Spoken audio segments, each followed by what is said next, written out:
कहानी की शुरुआत में हम एक अमेरिकन फुटबॉल मैच को देखते हैं, जहां पर वीआईपी स्टैंड्स में निकी नाम का एक आदमी अपनी गर्लफ्रेंड जेस के साथ आराम से बैठा हुआ था। मैच चल रहा था, लेकिन निकी का ध्यान गेम से ज्यादा क्राउड के ऊपर था। उसने एक खूबसूरत लड़की को सीट से उठकर जाते हुए देखा और उसी वक्त उसके दिमाग में एक खुराफाती आइडिया आया। उसने जेस के साथ एक छोटी सी शर्त लगाई कि देखते हैं कितने लोग उस लड़की को पलट कर देखेंगे। वहाँ बैठे हुए एक आदमी लिउ यान ने कहा कि मुझे भी इस शर्त में हिस्सा लेना है, जिसके लिए निकी मान भी गया। सबने मजाक में $10 की शर्त रखी और काउंटिंग शुरू कर दी। जब लड़की स्टैंड से बाहर निकल गई तो आखिर में पूरी गिनती आई कि 7 लोगों ने उसे पलट कर देखा। इस शर्त में जेस ने सबसे पास का नंबर गेस किया था, इसीलिए वो शर्त जीत गई। लिउ यान ने बिना किसी झिझक के पैसे दे दिए और फिर अगला राउंड शुरू करने को कहा। इस बार शर्त ये थी कि अगला फाउल कौन करेगा। जेस ये कहकर बाहर हो गई कि मुझे इस गेम की कोई नॉलेज ही नहीं है, लेकिन निकी इस शर्त पर कूद पड़ा और उसने $1000 की शर्त लगाई। सीटी बजते ही रेफरी ने फाउल का सिग्नल दिया और निकी ने जिस टीम पर दाव लगाया था वो सही निकला। उसने शर्त जीती और पैसे अपनी पॉकेट में डाल लिए। लिउ यान शर्त हारने के बाद भी और ज्यादा एक्साइटेड हो गया। उसने कहा कि अब की बार $5000 की शर्त लगाते हैं। इस बार का सवाल ये था कि अब की बार वो बॉल को पास करेंगे या उसे लेकर दौड़ेंगे। निकी 5000 का दाव खेलने में थोड़ा हिचकिचा रहा था, लेकिन आखिरकार वो मान ही गया।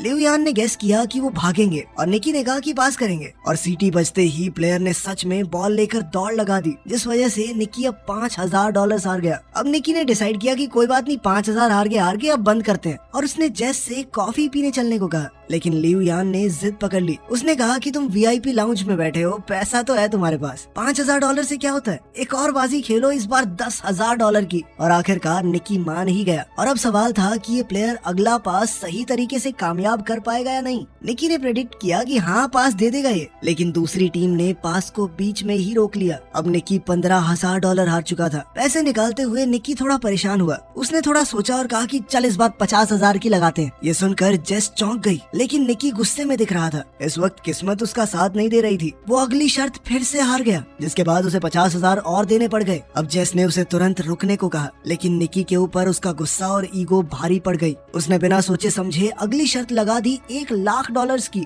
लिउ यान ने मजाक उड़ाया और कहा कि तुम्हारे पास इतने पैसे हैं भी। निकी ने बिना कुछ ज्यादा कहे कैश का पूरा एक बंडल टेबल पर फेंक दिया। इसके बाद तो लिउ यान भी एक्साइटेड हो गया। अब निकी ने शर्त लगाई कि अगला पास देखना इंटरसेप्ट हो जाएगा, पूरा नहीं होगा, लेकिन इस बार पास कामयाब हो गया। निकी ने अब लाखों डॉलर्स का नुकसान उठा लिया था। अब वो समझ नहीं पा रहा था कि इस मुसीबत से कैसे निकलूं। उसकी इस हरकत से जेस भी बहुत हैरान थी, लेकिन अब गेम बहुत ज्यादा तगड़े लेवल पर पहुंच चुकी थी। निकी ने कहा कि मेरे पास $1 मिलियन बचे हैं, पूरी शर्त लगाते हैं, देखते हैं कौन जीतेगा। इस बार ताश के पत्तों से फैसला होगा। लिउ यान लगातार जीत रहा था, तो अब वो खुशी से पागल हो रहा था। उसने निकी को एक एटीएम मशीन की तरह देखना शुरू कर दिया। लिउ यान ने अपना पत्ता निकाला, जो थी 5 की पंजी। निक को अब बस 5 से बड़ा पत्ता निकालना था। जीतने का चांस काफी ज्यादा था। निक ने पत्ता उठाया और बहुत ही कॉन्फिडेंस से पलटा, लेकिन उसकी तो तिग्गी निकली, तिग्गी। ये देखकर तो जेस तुरंत ही कुर्सी से नीचे गिर गई। निकी ने जब गेम स्टार्ट की थी तो सिर्फ $4,000 लगाने का मूड था, लेकिन अब तक वो $1 मिलियन से ज्यादा हार चुका था, यानी लगभग 9 करोड़ रुपए के करीब। इस शर्मनाक हार के बाद उसके पास कहने को कुछ नहीं बचा था, तो उसने चुपचाप जेस का हाथ पकड़ा और उसे बाहर ले जाने लगा। उसका मन बहुत दुखी था, लेकिन लिउ यान अभी भी उसे और चिढ़ाने लगा। उसने कहा कि यही होता है बेटे, उस्ताद के साथ खेलने का नतीजा। निकी ने रुक कर एक और शर्त लगाई $2 मिलियन की। अब आइडिया थोड़ा नया था। निकी ने चैलेंज दिया कि लिउ यान किसी भी रैंडम प्लेयर को दूरबीन से चुन सकता है, और अगर निकी ने उसका जर्सी नंबर सही से गेस कर लिया तो जीत उसकी। लिउ यान इस बात से थोड़ा कंफ्यूज हो गया। उसने कहा कि ये तो भाई दिमाग पड़ने वाली बात हो गई। उसे लग रहा था मानो निकी अपने पैर पर खुद कुल्हाड़ी मार रहा है। उसे थोड़ा शक भी था कि कहीं निकी कुछ चीटिंग तो नहीं कर रहा। उसके शक को दूर करने के लिए निकी ने कहा कि चल मैं गेस भी नहीं करता, इस बार जेस करेगी गेस। जेस ने गुस्से से निकी को देखा। उसे समझ नहीं आ रहा था कि आखिर ये चल क्या रहा है। क्या चांस है कि इतने लोगों में मैं जिसका जर्सी नंबर बोलूंगी वही होगा। ये कहकर वो वहाँ से जाने लगी, लेकिन लिउ यान के सिक्योरिटी गार्ड ने उसे जाने से रोक लिया और उनके बीच छोटी सी झड़प हो गई। जेस ने खुद को थोड़ा शांत किया। निकी ने उससे कहा कि बस ग्राउंड में नजर घुमाओ और जो नंबर तुम्हें अपना सा लगे वो बोल दो। लिउ यान ने दूरबीन उठाई और एक प्लेयर को चुना, जिसके बाद जेस ने दूरबीन ली और पूरी फील्ड को स्कैन किया। हर तरफ उसे जर्सी नंबर ही दिख रहे थे। कैसे गेस करे? तभी उसकी नजर एक जाने पहचाने चेहरे पर पड़ी और उसे निकी की बात याद आई कि जो नंबर तुम्हें अपना सा लगे उसे चुन लेना। वहाँ उनका दोस्त फरहाद 55 नंबर की जर्सी पहने हुए था। जस को समझ आ गया कि ये सब निकी के प्लान का एक हिस्सा था। उसने कहा नंबर 55 और वो एकदम सही जवाब था। उसके जवाब से लियू यान दंग रह गया। जस भी कुछ पलों के लिए सोच में पड़ गई कि निकी को पहले से कैसे मालूम था कि लियू यान उसी नंबर को सिलेक्ट करेगा, लेकिन इस वक्त ये सब जरूरी नहीं था। वो शर्त को जीत चुके थे। दोनों ने $1 मिलियन का प्रॉफिट किया और सारा हारा हुआ पैसा भी वापस मिल गया।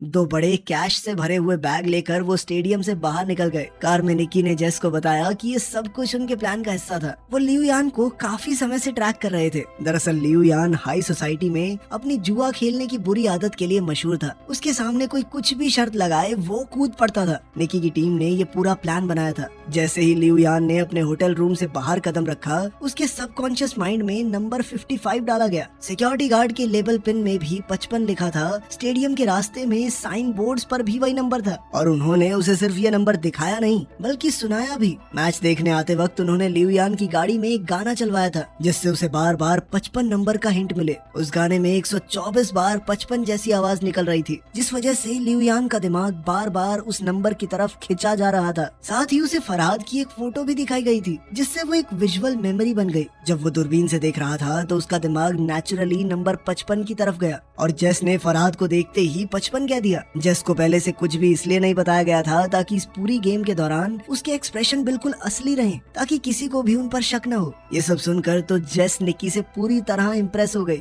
इसके बाद कहानी कुछ दिन पहले जाती है। कुछ दिन पहले की ही बात है। निकी एक कमरे में बेड पर था और उसके सर पर एक आदमी ने बंदूक तान रखी थी। उसके पास में ही जेस बैठी थी जिसे वो बस कुछ ही दिन पहले मिला था। ये साफ दिख रहा था कि निकी को किसी ने अपने जाल में फंसा रखा है, लेकिन उसके चेहरे पर डर का नामो निशान नहीं था। उसने सीधा कह दिया कि मेरे पास एक भी पैसा नहीं है, अगर गोली चलानी है तो चला लो। गन वाले आदमी ने उसके रिएक्शंस को समझा और तुरंत पहचान गया ये आदमी खिलाड़ी है, हमसे बड़ा ठग है ये। और उसका अंदाजा बिल्कुल सही था। निक एक बेहतरीन ठग है जो कि छोटी मोटी चोरियां करता है, वो भी बहुत सफाई से। जेस ही उसे फंसाकर इस कमरे में लाई थी तो उसने जेस के अंदर एक नेचुरल टैलेंट देखा। जेस उस वक्त तक कुछ नहीं समझ पाई थी। खैर जब वो बंदूक वाला आदमी चला गया तब निकी ने जेस से कहा कि तुम्हारे पास एक गिफ्ट है और अगर तुमने लोगों को ठगने की अपनी इस ताकत को अच्छे से तराश लिया तो सारी जिंदगी बैठ के खा सकती हो। निकी ने कहा कि हमारा तो पारिवारिक धंधा ही है, मेरा बाप उसका बाप सब ठग थे, वो पुश्तैनी ठग है। हर ट्रिक हर एक चाल उसके लिए एक गेम थी। जेस ने बिना समय गवाए थोड़े पैसे निकाले और कहा कि मैं आपसे सीखना चाहती हूँ। निकी ने भी समय बर्बाद करना जरूरी नहीं समझा। बाहर जाते वक्त भी निकी ने जेस की एक अंगूठी चुरा ली थी और उसे पता तक नहीं चला था। जब तक जेस समझ पाती कि हुआ क्या है तब तक उसकी घड़ी भी गायब हो चुकी थी और जब उसने हैंडबैग में घड़ी रखी तो निकी उसका वॉलेट निकाल चुका था। इन सारे कारनामों के बाद निकी ने कहा कि हाथ की सफाई, टाइमिंग और थोड़ा सा स्टाइल, बस यही चाहिए इस काम में। उस दिन निकी ने उसे गुड बाय के अलावा कुछ और नहीं कहा। कुछ महीने बाद जेस ने उसे न्यू ऑरलिन्स शहर में ढूंढ निकाला जहां निकी ने एक नई टीम बनानी शुरू की थी। उन दोनों की मीटिंग भी असल में एक टेस्ट था। वो देखना चाहता था कि जेस उनकी टीम को ज्वाइन करने के लायक भी है या नहीं। जब जेस ने हामी भरी तो निकी ने उसे टीम के एक आदमी के साथ मेले में भेज दिया। आज जेस की पहली प्रैक्टिकल असाइनमेंट थी। वो मैप हाथ में लेकर कुछ लोगों से रास्ता पूछने लगी। तभी उसके साथी ने चुपके से एक टूरिस्ट का कैमरा लेंस चुरा लिया। फिर एक दूसरे साथी ने जानबूझकर एक आदमी को टक्कर मारी और जेस ने उसका वॉलेट निकाल लिया।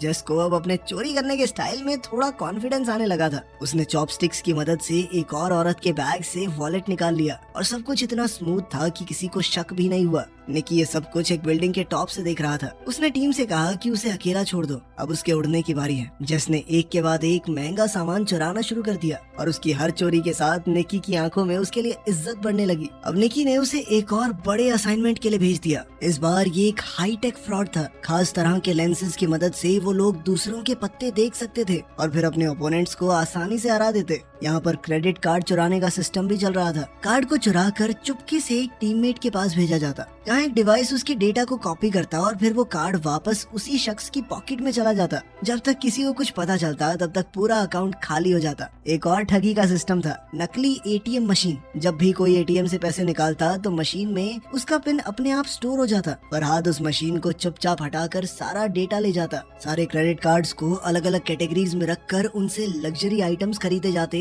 और आखिर में उनके डेटा को ब्लैक मार्केट में बेच दिया जाता। जेस ने एक दिन एक खूबसूरत नेकलेस देखा और पहन लिया, लेकिन निकी ने कहा कि इसे तुरंत उतार दो। उसने सख्ती से समझाया कि सारी चीजों को बेचना होगा, कुछ भी हमारा पर्सनल नहीं होना चाहिए। जेस पहली बार इतने बड़े लेवल की ठगी देख रही थी। चुराई हुई चीजों के पहाड़ के बीच में खड़े होने का फील कुछ और ही था। अगले दिन जेस और फरहाद एक अमीर इलाके में घूम रहे थे। उनका काम था नाटक करना। फरहाद बेहोश हो गया और जेस चिल्लाकर एक्टिंग करने लगी, प्लीज कोई हमारी मदद करो प्लीज। एक तरह की डिस्ट्रैक्शन थी जिसका फायदा टीम के बाकी लोगों ने आसपास के अमीरों का सामान चुरा कर उठाया और फिर पूरी टीम एक एम्बुलेंस में छुपकर निकल गई। ये सब कुछ इतना अच्छे से प्लान था कि कोई कुछ समझ ही नहीं पाया। उस रात उन सब ने मिलकर सेलिब्रेट किया। निकी ने सबकी तारीफ की क्योंकि सिर्फ एक हफ्ते में उन्होंने $1.2 मिलियन कमा लिए थे। अगले दिन टीम के सभी लोग अलग होने वाले थे। सभी डॉक्यूमेंट्स को डिस्ट्रॉय कर दिया गया और सबको भरोसा दिलाया गया कि कुछ दिनों के अंदर तुम्हारे पैसे तुम्हारे बैंक अकाउंट में आ जाएंगे। लेकिन पुराने मेंबर जानते थे कि निकी का एक लास्ट मिशन अभी भी बाकी है। उन्होंने उसे 1.2 मिलियन कैश दिया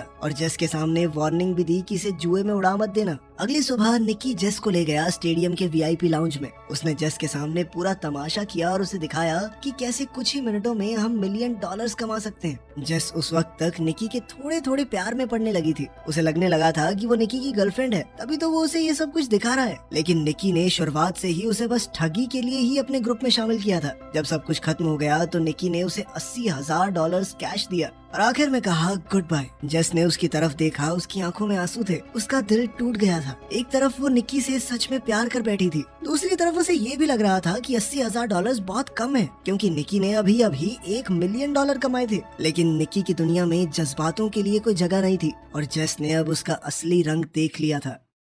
लगभग 3 साल बाद हम एक रेस कार को सर्विस स्टेशन में घुसते हुए देखते हैं और जल्द ही हमें निकी भी वहाँ नजर आया। उसकी आंखों में थकान थी और उसके चेहरे पर साफ लिखा हुआ था कि पैसे खत्म होने वाले हैं। लंच के वक्त उसकी एक रेस कार टीम के मालिक गरिया के साथ मीटिंग थी। गरिया की रिसर्च टीम ने EXR नाम का एक नया एल्गोरिदम डेवलप किया था, लेकिन वो इस एल्गोरिदम को और बढ़िया करके अपने जीतने के चांसेस और बढ़ाना चाहते थे। इसके लिए उन्होंने निकी को काम पर रखा। प्लान बिल्कुल सिंपल था। निकी उनका चीफ इंजीनियर होने का नाटक करेगा, फिर वो ऐसा दिखाएंगे कि उसके और गरिया के बीच में लड़ाई हो गई है ताकि दूसरी टीम्स उनके जाल में फंस सके। इसके बाद निकी फिर EXR का एक फेक वर्जन बेचेगा राइवल टीम को और असली सिस्टम गरिया की टीम इस्तेमाल करेगी, जिससे उनकी जीत पक्की हो जाएगी। डील के हिसाब से निकी को €1 मिलियन मिलने वाले थे इस काम के लिए और फेक सिस्टम बेचने से जो कमाई होगी वो भी उसकी। निकी ने इस काम को मजाक समझा। इतना सिंपल स्कैम तो वो नींद में भी कर सकता था, लेकिन गरिया के बटलर को उस पर बिल्कुल भरोसा नहीं था। उसने सीधा निकी को धमकाते हुए कहा कि अगर कुछ भी गड़बड़ की ना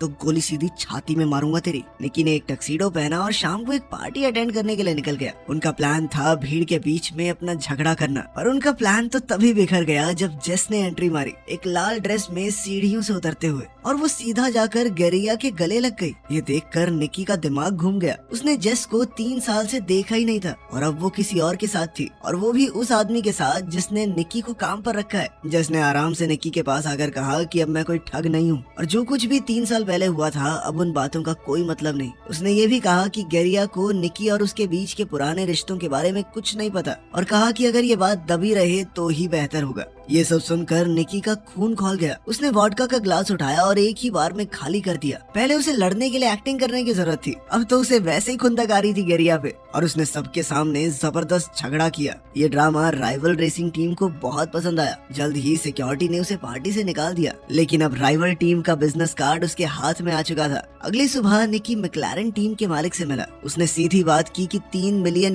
लगेंगे, EXR सिस्टम बेचना चाहता हूँ मैं। रेस कार के मालिक के पास पैसों की कमी नहीं थी तो मोल भाव की जरूरत ही नहीं पड़ी। उन्होंने तुरंत ट्रैक को टेस्ट किया और रिजल्ट देखकर मालिक का चेहरा खिल गया। निकी ने भरोसा दिलाया कि 48 घंटे में पूरा सॉफ्टवेयर मिल जाएगा। दूसरी तरफ जेस सड़क पर फरहाद से मिली। फरहाद को निकी ने भेजा था। उसने जेस को बताया कि 3 साल पहले निकी का चले जाना जरूरी था, उनके पास कोई चॉइस नहीं थी। उसने कहा कि निकी अब भी जेस से प्यार करता है। फरहाद ने एक बक्सा जेस को दिया जिसके अंदर वही नेकलेस था जो जेस को पसंद आया था। इस बात की कोई गारंटी नहीं थी कि वो असली है या नकली, लेकिन उस बात से फर्क नहीं पड़ता था। उस नेकलेस को देखकर जेस का मन पिघल गया। जेस के मुंह से तो ये निकला कि वो निकी पर भरोसा नहीं कर सकती, लेकिन उसकी आंखों में कुछ और ही लिखा था। वो अब भी उसके लिए कुछ तो महसूस करती थी।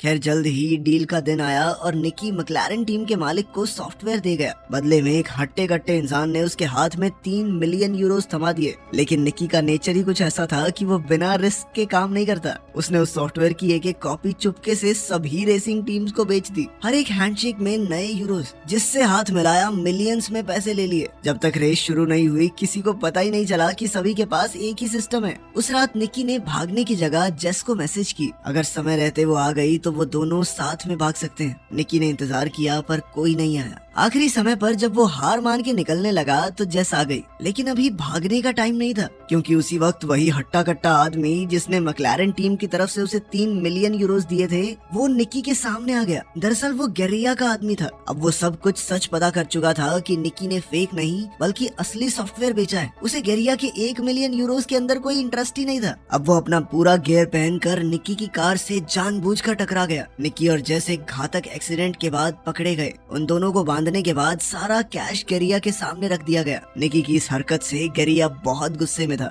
उसने इस प्रोग्राम को बनाने में 40 मिलियन यूरोस लगाए थे और अब सारे के सारे बर्बाद हो चुके थे। सबसे बड़ी बात तो ये थी कि गेरिया समझ ही नहीं पाया कि निकी ने असली सॉफ्टवेयर कैसे चुरा लिया। जब निकी ने कुछ नहीं बताया तो गेरिया ने जेस का नाक दबा दिया, जिसके बाद उसकी सांसें रुकने लगी और निकी ये देखकर टूट गया। उसने सब कुछ बताया कि उसने जेस का अपने लिए पुराना प्यार जगाकर उसे एक नेकलेस पहना दिया जिसके अंदर एक खास चिप लगी हुई थी। जैसे ही गेरिया ने वो सॉफ्टवेयर खोला उस नेकलेस के जरिए निकी ने उसका पासवर्ड और डेटा चुरा लिया। ये सुनकर तो जेस का दिल टूट गया। उसकी आंखों से आंसू बहने लगे, पर गेरिया और उसके लोग हंसने लगे। उन्हें कहानी तो अच्छी लगी लेकिन उन्हें निकी की बात पर भरोसा नहीं हुआ। गेरिया ने बताया कि जेस उसकी कोई गर्लफ्रेंड नहीं थी, मैं जानता हूँ ये पैसों के लिए मेरे साथ थी। उधर जेस ने भी कबूल किया कि वो सिर्फ उसकी महंगी घड़ियों की कलेक्शन चुराना चाहती थी। निकी इस बात से हैरान था कि जेस ने उसे जलाने के लिए गेरिया के साथ प्यार में होने का नाटक किया था। अब दोनों ही पकड़े गए थे। गेरिया ने ज्यादा वक्त नहीं लिया। उसने बुचर से पूछा कि निकी ने सॉफ्टवेयर कैसे चुराया। जैसे ही निकी बोलने लगा बुचर ने गोली चला दी। वो गोली सीधी निकी के सीने में घुस गई। गेरिया का चेहरा सफेद पड़ गया। उसने घबराकर बुचर से कहा कि पैसा वापस कमाया जा सकता है, लेकिन अगर मर्डर के चक्कर में अंदर हो गया ना मैं तो जिंदगी खत्म। उसने बुचर को तुरंत निकाल दिया और वेयर हाउस से भाग गया।